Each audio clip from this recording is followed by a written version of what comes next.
Healing వాస్తు తిరిగి స్వాగతం మిత్రులారా.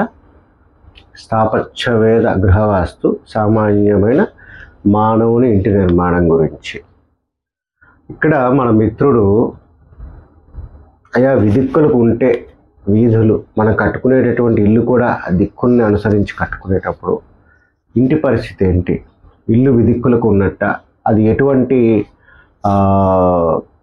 కారకత్వాన్ని తీసుకుంటుంది అని అడిగినప్పుడు ఈ కాన్సెప్ట్ చెప్పడానికి ఒక 4-5 వీడియోలు చెప్పాల్సి వచ్చింది. అసలు దిక్కులు అంటే ఏంటి, విదిక్కులు అంటే ఏంటి, వాటి శాస్త్రీయ నామాలు ఏంటి చెప్పాల్సి వచ్చింది. ఎందుకంటే మోస్ట్లీ చాలామంది ఏకలవ్య శిష్యులు ఉంటారు. ధర్మాన్ని వాళ్ళు ప్రాక్టీస్ చేయకపోయినా ధర్మాన్ని తెలుసుకోవాలనేటువంటి వాస్తు ధర్మాన్ని శాస్త్రీయత తెలుసుకోవడానికి చాలామంది నా యొక్క ఛానల్ చూస్తూ ఉంటారు. సో అటువంటి ఏకలవ్య శిష్యులకు కూడా ఒక అవగాహన కలిగించడానికి. సో మిత్రులారా, నేను ఇంతకుముందు చెప్పాను, ఈ భూమి మీద ఉత్తర దక్షిణాలుగా తూర్పు పడమరలుగా భూమి ఉపరితలం మీద భూశక్తి, అంతర్గతంగా ఉన్న భూశక్తి, ఆ యొక్క మోల్టన్ కోర్ అనేది దాని యొక్క హీటు సెంటర్ నుంచి తగ్గుతూ తగ్గుతూ తగ్గుతూ భూమి ఉపరితలం మీదకి వచ్చేటప్పటికల్లా ట్రావెల్ చేస్తూ ఉంటాయండి. అంటే మన ఈ పోల్స్, నార్త్ పోల్ టు ఈ యొక్క సౌత్ పోల్, దాన్ని జూమ్ చేయబాబు, ఈ యొక్క నార్త్ పోల్ నుంచి సౌత్ పోల్కి అలాగే వచ్చి మెర్జ్ అయిపోతాయి, అలాగే ఈస్ట్ పోల్ టు వెస్ట్ పోల్కి వెళ్ళి మెర్జ్ అయిపోతాయి. ఇలాగా ఒక ఉపరితలం మీద ఒక పోల్ నుంచి ఇంకో పోల్ ట్రావెల్ చేసి మెర్జ్ అయిపోయి మళ్ళీ ఇంటర్నల్గా లోపల నుంచి మళ్ళీ ఆ పోల్ నుంచి బయట ఉపరితలం మీదకి ఈ రకంగా ట్రావెల్ చేస్తుందని చెప్పి మన యొక్క టీచర్స్ ద్వారా మనం తెలుసుకున్నాం. ఇప్పుడు గృహవాస్తులో మెయిన్ అత్యంత ఇంపార్టెంట్ థింగ్ ఏంటంటే ప్రకృతితో కనెక్ట్ అవ్వాలి మనం. కానీ మనం ఉన్నది భూమి మీద, కాబట్టి మనం ఏం చేసినా భూమి మీద మాత్రమే చేయగలం. భూమి ఆల్రెడీ ప్రకృతితో కనెక్ట్ అయిపోయింది, ప్రకృతి యొక్క గ్రిడ్ సిస్టమ్తో కనెక్ట్ అయింది, ప్రకృతితో అలైన్మెంట్ అయి ఉందన్నమాట. సో మనము ప్రకృతితో అలైన్ అవ్వాలంటే భూమితో ప్రాపర్గా కనెక్ట్ అవ్వాలి.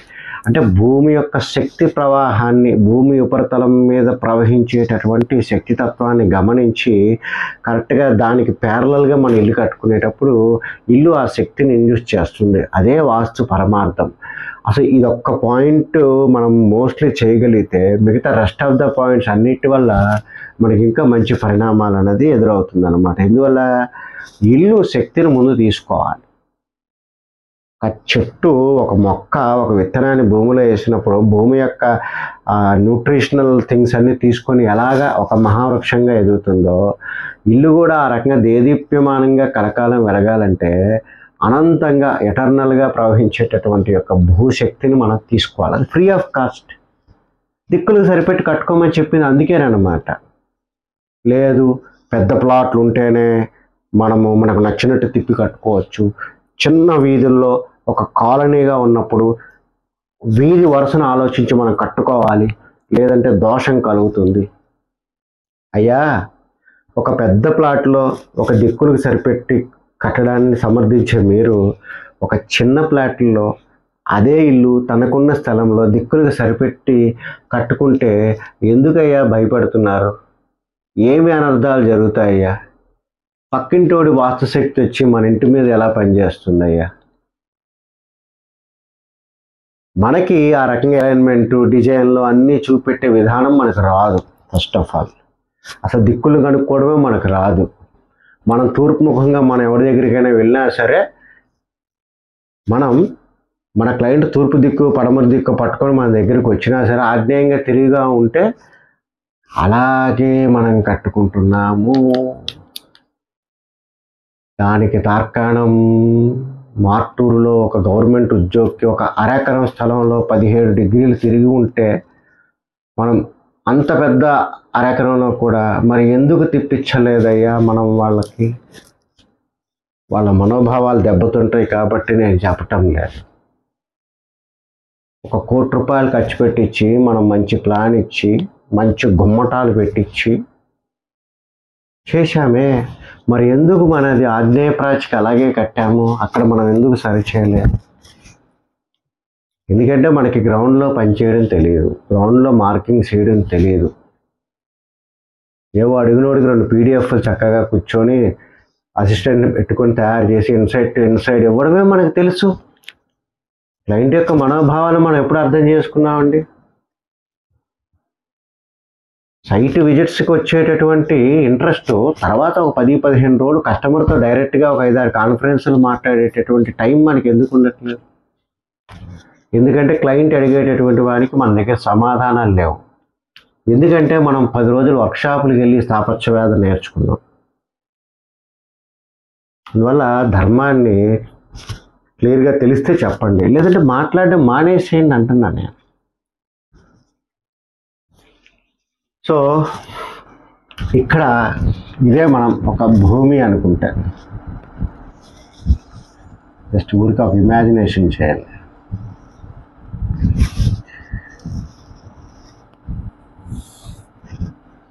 ఇది నార్త్ పోల్, నాన్న కనబడుతున్నా నీట్గా. ఇది south pole, west pole, east pole. మనకి యాక్చువల్గా ఒక భూమి అనేది చూస్తున్నాం కాబట్టి యాక్చువల్గా ఇది ఒక సెంటర్లో మోల్టెన్ కోర్ అనేది ఉంటుంది అనమాట.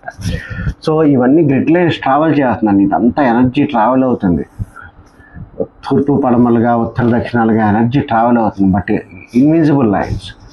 శాస్త్రం ఏం చెప్పింది? ఇది మన కంటికి కనపడట్లేదు కాబట్టి మనం డైరెక్షన్ లైన్స్ని కానీ కనుక్కోగలిగితే, అంటే పూర్ణంగా డైరెక్షన్స్, భౌగోళికమైన directions, geographical directions, true directions, ఇన్ని పేర్లు కనుక్కోగలిగితే, ఒక్కసారి ఆ లైన్ కానీ మనం పట్టుకోగలిగి ఒక ఉత్తరం దిక్కు కడుక్కునేటైతే ఆ డైరెక్షనల్ లైన్, గ్రిడ్ లైన్స్ 2 ప్యారలల్గా ఉంటాయి.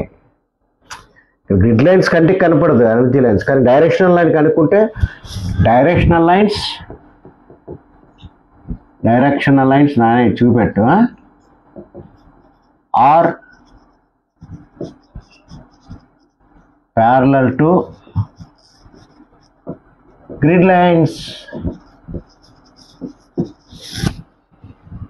2 ప్యారలల్గా ఉంటుంది అనమాట. అందువల్ల నువ్వు ఒక డైరెక్షన్ లైన్ పట్టుకో, ఇది డైరెక్షన్ లైన్, ఒక రోజు నువ్వు పట్టుకున్నావు, as this is the direction exact.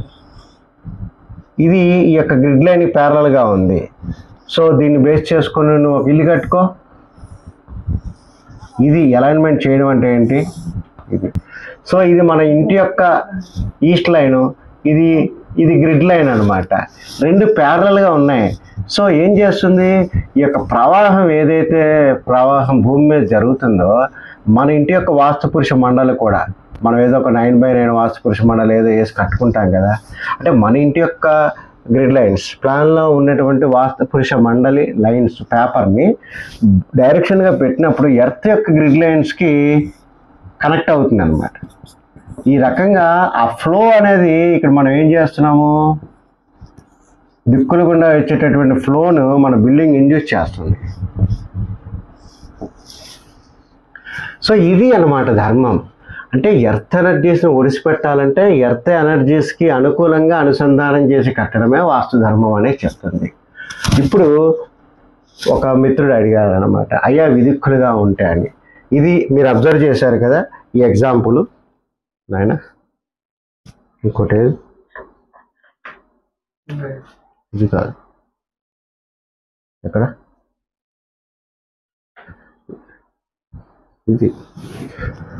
ఇది ఓకే.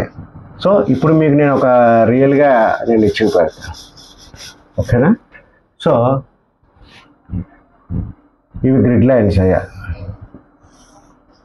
సో ఇక్కడ మనకి వీధి కూడా ఇది ఒక వీధి, ఒక కలర్ కూడా చూపెడుతున్నాయా.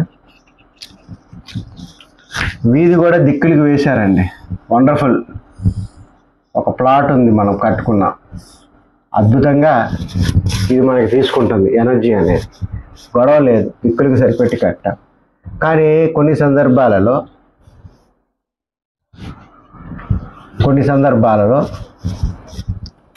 ఇవి గ్రిడ్ లైన్స్ మనకు ఫాలో అవుతున్నాయి బాబు.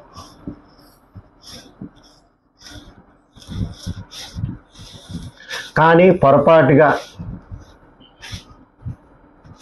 ఆ యొక్క కర్త ఎవరైతే ఒకరు ఇవన్నీ చూసుకోకుండా, దిక్కులుగా అవన్నీ చూసుకోకుండా ఒక రోడ్డు ఏదో వేశారండి. ఒక రోడ్డు ఏదో ఉంది, మీరు ప్లాట్ కొంటున్నారు, ఇది ఒక రోడ్డు. ఈ రోడ్ వేసిన ఓరియంటేషన్ వల్ల మనం ఎలా కట్టుకుంటామండి? ప్లాట్లు ఈ రకంగానే వేస్తారు కదా.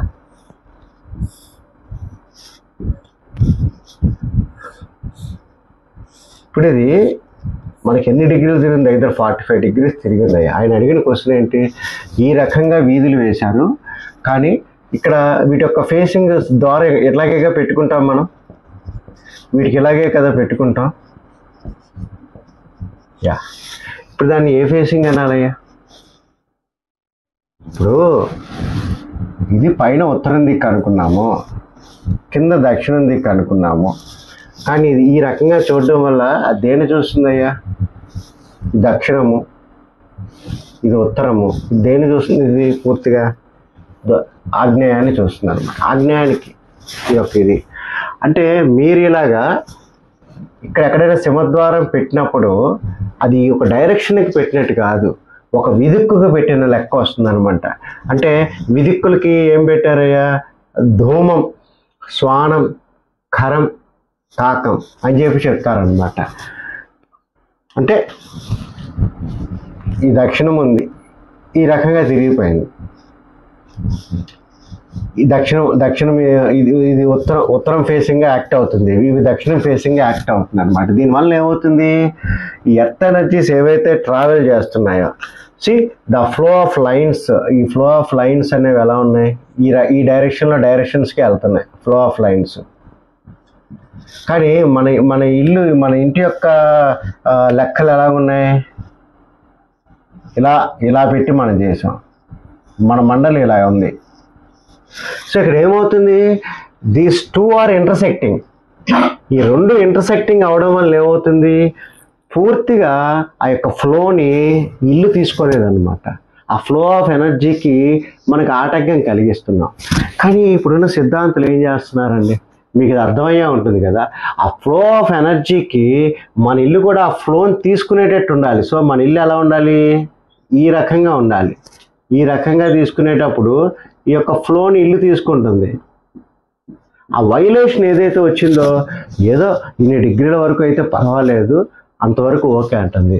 ఈ రకంగా పరిస్థితులు 45 degrees ఉండడం వల్ల ఏంటంటే అది ఎక్కడ సింహద్వారం పెట్టినా అది విదిక్కుకు పెట్టినట్టే వస్తుంది లెక్క. ఒక శక్తిహీనత, అంటే ఆ యొక్క స్పేస్ భూశక్తిని ఆ యొక్క ఇల్లు అనేది ఇండ్యూస్ చేయలేదండి. ఇండ్యూస్ చేయనప్పుడు ఏమవుతుంది? ఒక సిక్ ఎలక్ట్రిక్ ఫీల్డ్ ఏర్పడుతుంది, సిక్ ఎలక్ట్రోమాగ్నెటిక్ ఫీల్డ్ అనేది తీసుకుంటుంది ఆ లోపల. ఆ ఎనర్జీ అనేది చాలా సిక్గా ఉంటుంది అనమాట ఆ ఎంక్లోజ్డ్ స్పేస్లో. సో ఆ పైన నువ్వు ఎంత ఆయాది ధర్మాన్ని ఉపయోగించి కట్టినా, ఎంత పర్ఫెక్ట్గా ఎగ్జాక్ట్గా డైమెన్షన్స్ వాడి చేసినా సరే అది అసంపూర్ణమైనటువంటి భూశక్తిని తీసుకుంటుంది. కాబట్టి ఇల్లు కూడా దాని పరిధి ఎంతవరకు అంతే ఎనర్జీ తయారవుతుందండి. దీన్నే బీబీ పూరి అనేటటువంటి ఒక civil engineer architect B B Puri, ఆయన సిక్ బిల్డింగ్ సిండ్రోమ్ అనే ఒక బుక్ రాశాడు. సిక్ బిల్డింగ్ సిండ్రోమ్ అనేటటువంటి ఒక బుక్ రాశారు ఆయన. అందులో ఇదే చెప్తారు ఆయన. చాలా ఇళ్లలో వాళ్ళ మానసిక స్థితి చాలా ఇబ్బందికరంగా ఉంటుంది. వారు డాక్టర్ దగ్గరికి వెళ్ళినా, ఎటువంటి స్కాన్లు చేయించుకున్నా, ఎటువంటి పరీక్షలు చేయించుకున్నా వాళ్ళకి సమస్యలు దొరకట్లేదంట డాక్టర్లకి. ఎందువల్ల? అది ఒక ఇన్హరెంట్ డిజార్డర్, ఈ యొక్క సోల్ యొక్క హార్మోన్ని దెబ్బతింది అక్కడ అలాంటి బిల్డింగ్స్లో ఉండడం ద్వారా. దాన్ని మళ్ళా మనం ఇంప్రూవ్ చేయాలంటే వాళ్ళని ఒక మంచి హెల్దీ బిల్డింగ్స్లో కూర్చోబెట్టాలి. హెల్దీ బిల్డింగ్స్ అంటే దిక్కులకు సరిపెట్టి చక్కగా ధర్మబద్ధంగా కట్టి చేయాలి. వీటికంటే ముందు ఒక పరిసర వాస్తు అనేది ఒకటి ఉందయ్యా.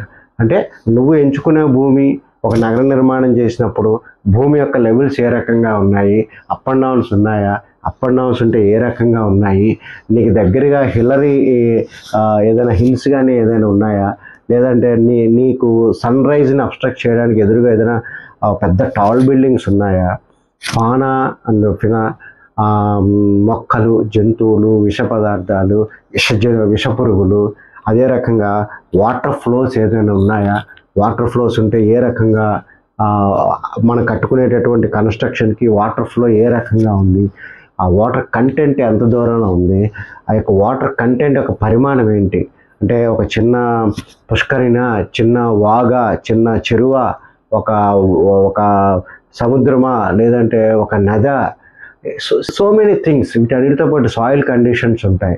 ఆ సాయిల్ అనేది కన్స్ట్రక్ట్ చేసుకోవడానికి బేరింగ్, మన లోడ్ బేరింగ్ తట్టుకునేటట్టు ఉందా, లోపల అండర్గ్రౌండ్ వాటర్ కరెంట్స్ ఎలా ఉన్నాయి, లోపల గ్యాసెస్ ఏ రకంగా ఉన్నాయి, ఇలా సో మెనీ థింగ్స్. అంటే ఇల్లు ఇవన్నీ బాగుండి ఒక మంచి ప్లేస్ చూస్ చేసుకున్నాక తర్వాత దిక్కులకు సరిపెట్టి కట్టడం, ఆయన కట్టడం అనేది వస్తుంది. నేను ఒక ఆయన కామెంట్ పెట్టారు, ఆయన పేరు దిలీప్ కుమారా. అవి తెలివితేటలా నాకు అర్థం కాదు యాక్చువల్గా. అవి తెలివితేటలు అనుకుంటాను నేను. ఒక కాంటెస్ట్, ఒక టాయిలెట్కి సంబంధించి సెప్టిక్ ట్యాంక్కి కంటే మనం ఇన్ఫ్లుయెన్స్ అవ్వబడేది ఇల్లు నాయన. సో ఇంటి వాస్తు, ఇంటి లెక్కలు కరెక్ట్గా చూసుకోండి, ఇవి మన మీద ఇంపాక్ట్ చేసేది. ఆ యొక్క గుంటలు కావని చెప్పే కాంటెస్ట్లో అయితే మీరు పూర్ణంగా పరిసర వాస్తు సంబంధం లేకుండా ఇల్లు దిక్కులుకుంటే సరిపోతుందా? జస్టిఫై చేసేస్తున్నారు ఆయన. దిలీప్ కుమార్ గారు కాంటెక్స్ట్ ఏంటి? కాంటెక్స్ట్ ఏదో ఒక పాయింట్ చెప్పుకొని చెప్పినప్పుడు పాయింట్ ఆ కాంటెక్స్టే. ఒక ఇల్లు కడుతున్నామంటే పరిసర వాస్తు అంతా బాగుంది అని చెప్పి అనుకున్నాక మాత్రమే అక్కడికి వస్తామన్నమాట. ఇప్పుడు మీరు పెట్టేటటువంటి క్వశ్చన్స్ వీటి వల్ల ఏంటంటే కొంతమంది క్లయింట్స్ కొంత ఆలోచనని మనం తప్పుదా పట్టించిన వాళ్ళు అవుతాం అన్నమాట. నేనేం పరిసర వాస్తు బాగుండద్దు అని నేనేమో మాట మాట్లాడారా? ఒక ఇల్లు కట్టుకున్నామంటే పరిసర వాస్తు అన్నీ చూసుకొని మాట్లాడుకున్నాము. పరిసర వాస్తు బాగున్న తర్వాత మాత్రమే, అన్నీ బాగున్నాక ఆ పైన ఇంకా దిక్కులకు కూడా సరిపెట్టి ఉండాలి, ఈ రకంగా చేయాలనే ప్రస్తావన మనం తెచ్చామన్నమాట. అందువల్ల మంచి డౌట్లు అడుగుతారు కదా, టూ స్మార్ట్గా కొన్ని డౌట్లు అడిగితే అది బాగోదు అనమాట. అర్థమైందా? కాంటాక్ట్ ఏం చెప్తున్నాడు, కాంటాక్ట్ వరకే మన లెక్క. మీకేం డౌట్ కావాలి, పరిసర వాస్తు ఏదైనా డౌట్ అడుగు, నేను చెప్తాగా. మీరేదో అడిగారు, 4-5 వీడియోలు రోజంతా కూర్చొని చెప్పట్లేదు, ఫ్రీగా మీకు చెప్తున్నాను కదా. మీరు ఇక్కడ కాంటెక్స్ట్ తగ్గ డౌట్స్ అడగండి, పాయింట్ టు పాయింట్ అడగండి. ఓపుకుంటే వచ్చి వాస్తు నేర్చుకోండి. 15,000 చెప్తా అంటున్నాడు కదా, నేర్చుకున్నా కూడా కామెంట్స్ పెట్టాలనిపిస్తే పెట్టండి, నేర్చుకోండి. ఫస్ట్ నేర్పించడానికైనా ఎవడు లేడుగా ఇక్కడ. ఒక నేర్పిస్తామని చెప్తున్నాను కదా, మనకున్న అరకొర నాలెడ్జ్తో ఏ డౌట్లు పెట్టేసి మళ్ళీ లేదా మనకైనా పాండిత్యం ఉంది, నాకులాగా ఒక ఉద్ధరించండి జనాభాని, ఒక మంచి యూట్యూబ్ ఛానల్ పెట్టండి, చెప్పండి. కామెంట్లు పెట్టడం సులువు దిలీప్ కుమార్ గారు, కామెంట్లు అలాగా ఇష్టం వచ్చినట్టు పెట్టకూడదు. మేము ఏదో సమాజాన్ని సేవ చేయాలనే కదా ఈ పని చేస్తున్నాం. లేదంటే మీరు మా ఛానల్ని చూసి ఎంత టైం ఎందుకు వేస్ట్ చేసుకుంటారు? మా వీడియోస్ చూసి మా కామెంట్స్ పెట్టి ఏదో ఒక రీజనబుల్గా, ఒక లాజికల్గా, ఒక టెక్నికల్గా ఒక అవగాహన ఉండబట్టే కదా మీరు కూడా పెడుతున్నారు. కంక్లూజన్కి రావద్దు మీరు దయచేసి. మీ కాంటాక్ట్ ఏ పాయింట్ చెప్తున్నాడో అంతవరకే ఆ పాయింట్. సో అందువల్ల అయా విదిక్కులుగా మీకు ఉందని తెలిస్తే మీరు దయచేసి కట్టుకోకుండా ఉండండి. విదిక్కులుగా ఉన్న ప్లాట్లు కూడా కట్టుకోవచ్చు. అంటే ఏ రకంగా, మీకు ఒక చిన్న ఎగ్జాంపుల్ చెప్తా. ఇది డైరెక్షనల్ లైన్స్, మీ యొక్క ప్లాట్ ఈ రకంగా ఉంది, అవి డైరెక్షనల్ లైన్స్ అనుకుంటే మీ ప్లాట్ ఇలాగే ఉందయ్యా. ఓకే, నేను ఇది చూపెట్టు. సో మీ ప్లాట్ ఏమో విదిక్కులుగా ఉంది, అంటే ఇవి డైరెక్షనల్ లైన్స్. అంటే యాక్చువల్గా ఏంటి, ఇది నార్త్, ఇది సౌత్, ఇది ఈస్ట్, ఇది వెస్ట్. నీకు నిజంగా ఓపిక ఉండి ధైర్యం ఉంటే నువ్వు కరెక్షన్ చేసుకో ప్లాట్ని. ఒక మెయిన్ బిల్డింగ్ ఇందులో కట్టుకో, ఇది డైరెక్షన్స్కి అయింది, అది వేస్ట్ చేయబా. చక్కని ఎక్స్టెన్షన్స్ తీసుకునేనా వసారా కట్టుకో, చక్కని ఎక్స్టెన్షన్స్, నాలెడ్జ్ ఉంది, టాయిలెట్స్ తీసుకో.